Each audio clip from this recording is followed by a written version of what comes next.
नमस्कार, स्वागत है आप लोगों का फिर से। आज का वीडियो हमारे उन झारखंड वासियों के लिए जो बहुत ही आगामी परीक्षा का तैयारी कर रहा है, चाहे जेपीएससी हो, जेएसएससी हो, ये सारी चीज़ों के लिए। तथा ये वीडियो उन लोगों को समर्पित जिन्होंने 60-40 ना चलतो कोई ट्विटर पे जो है 60-40 ना चलतो ट्विटर हैंडल पे ट्रेंडिंग पे ला दिया। हम बात करेंगे 60-40 है क्या।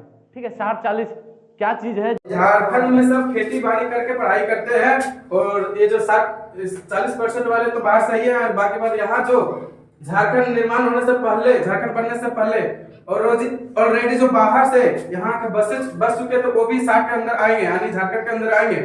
और उनके जो बाल बच्चे यानी उनके बच्चे अब पढ़ने में तेज ही होंगे, क्योंकि हमारे देखिए झारखंड के जो भी है गरीब लड़के हैं, गरीब घर के हैं और पढ़ने के लिए उतना पैसे नहीं होता है, इसलिए घर में काम वगैरह करके जो भी पढ़ाई करते हैं।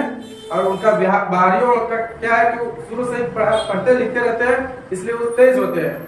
तो ये बात जाहिर सी बात है कि इसमें 60 में भी आधा कर दीजिए 30, बाकी आधा बचेगा 30 में क्या है कि उसमें देखिए ओबीसी है ना, क्या एसटी उसमें भी छाट दिया गया है। इसमें सबसे ज्यादा नुकसान है ना ओबीसी का है, क्योंकि इसमें देखिए 30 बचा, 30 में से 20 ले लेगा आपका एसटी वाला, है ना, 5 ले लेगा एससी वाला, बाकी 5 ओबीसी और जनरल मिला के क्या कुछ नहीं बचेगा। तो ओबीसी वाले को ये हरदम नुकसान ही है और झारखंडियों के लिए भी नुकसान ही है। सबसे ज्यादा फायदा तो बाहरियों को, इसलिए इसका विरोध करो।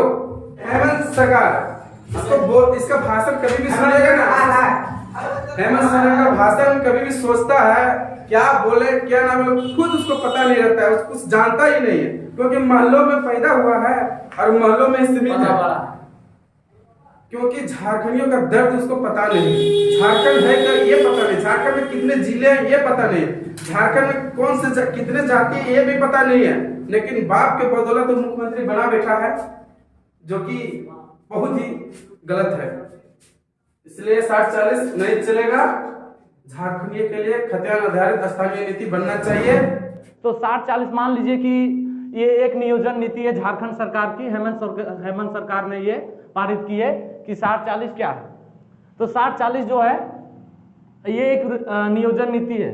नियोजन नीति कहने की मतलब झारखंड सरकार की जब भी कोई वैकेंसी निकलेगी, जब भी कोई रिक्वायरमेंट होगी, तो 60% जो है झारखंडियों के लिए होगी और 40% जो है वो होगी 40% बाहरियों के लिए। मीन मान लीजिए झारखंड सरकार जब भी कोई वैकेंसियां निकालेगी, मान लीजिए कि सपोज करिए झारखंड पुलिस की वैकेंसी ही निकली, उसमें मान लीजिए 100 सीट रहा, तो 60% जो है वो झारखंडियों के लिए होगी और 40 को जो सीट होगी, मीन्स जैसे हम बात किए कि 100 सीटें, 100 सीटों में 60 सीटें झारखंडियों के लिए और 40 सीटें बाहरियों के लिए। तो अब ये रह गई कि आप यहाँ के स्थानीय हैं तब आप 60% के अंदर आइएगा, और यदि आप यहाँ के स्थानीय नहीं हैं तो आप 40% के अंदर आ गए।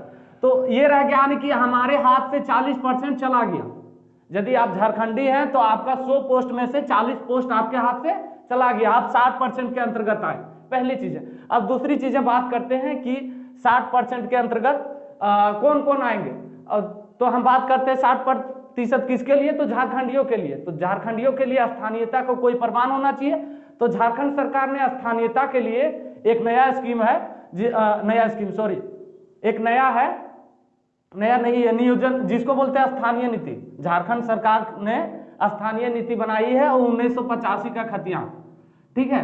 उसके बाद 10-12 भी, पहले तो 10-12 की अनिवार्यता थी, अब 10-12 की भी अनिवार्यता खत्म कर दी गई। यानी कि आप झारखंड के स्थानीयता आपके पास यदि 1985 का खतियान है तब भी आप झारखंड के स्थानीयता है, और यदि 10-12 भी यदि आप यहाँ से दिए हैं या 30 साल से आप यदि झारखंड में रह रहे हैं तो आप झारखंड के निवासी कहलाए जाएंगे। तो इसका मतलब क्या है कि आप यदि बाहर के हैं और यदि आपके पास 10-12 झारखंड की हो तब भी आप झारखंड के कहलाएंगे, ठीक है। यानी कि आपके पास यदि 10-12 की सर्टिफिकेट हो या 1985 की खतियान हो या फिर 30 साल से झारखंड में रह रहे हैं तो आप झारखंड के निवासी कहलाएंगे। तो ये रहा झारखंड की स्थानीयता। यानी कि यदि आप इन तीनों में से आपके पास कोई भी चीजें हैं तो आप 60% के अंतर्गत घुस सकते हैं। तो यानी कि आपका जो है ये 40% गया ही, ये 60% भी आप 60% में भी 20% 30% बाहर ही ले जाएंगे। तो ये रहा 60% और 40% का खेल। तो ऑब्वियस सी बात है कि हम लोग 60-40 देख के समझ सकते हैं कि यह किसके लिए फायदा है और किसे नुकसान है। तो जाहिर सी बात है कि सबसे ज्यादा फायदा किनको है? बाहरियों के लिए। बाहरी जितने भी हैं उनको तो बहुत फायदा है, यानी कि वो जो है 60 to 70% जो है वो बाहरियों के लिए। और सबसे ज्यादा नुकसान किसे है? सबसे ज्यादा नुकसान किसको है? झारखंड वालों के लिए, झारखंड वासियों के लिए। ठीक है, सबसे ज्यादा नुकसान झारखंड वासियों के लिए। कैसे? क्योंकि देखिए आपके पास स्थानीयता को कोई प्रमाण नहीं है। ठीक है, ये 1985 हर एक के पास मिल जाएगा, 10-12 अदर स्टेट से भी मिल जाता है। तो ओवरऑल हम देख सकते हैं कि सबसे ज्यादा नुकसान जो है 60-40 से झारखंड वासियों को नुकसान है। तो मैं सभी को धन्यवाद देता हूं जिन्होंने 60-40 ना चलता ट्विटर हैंडल आउट पे 5 लाख से ज्यादा ट्वीट किए और एक मैसेज दिए झारखंड सरकार को कि ये 60-40 झारखंड वासियों के लिए नहीं है। ये बिल्कुल हम लोग कह सकते हैं कि 60-40 जो है झारखंडियों के लिए है ही नहीं। ये नियोजन नीति जो है ये बाहरियों के लिए।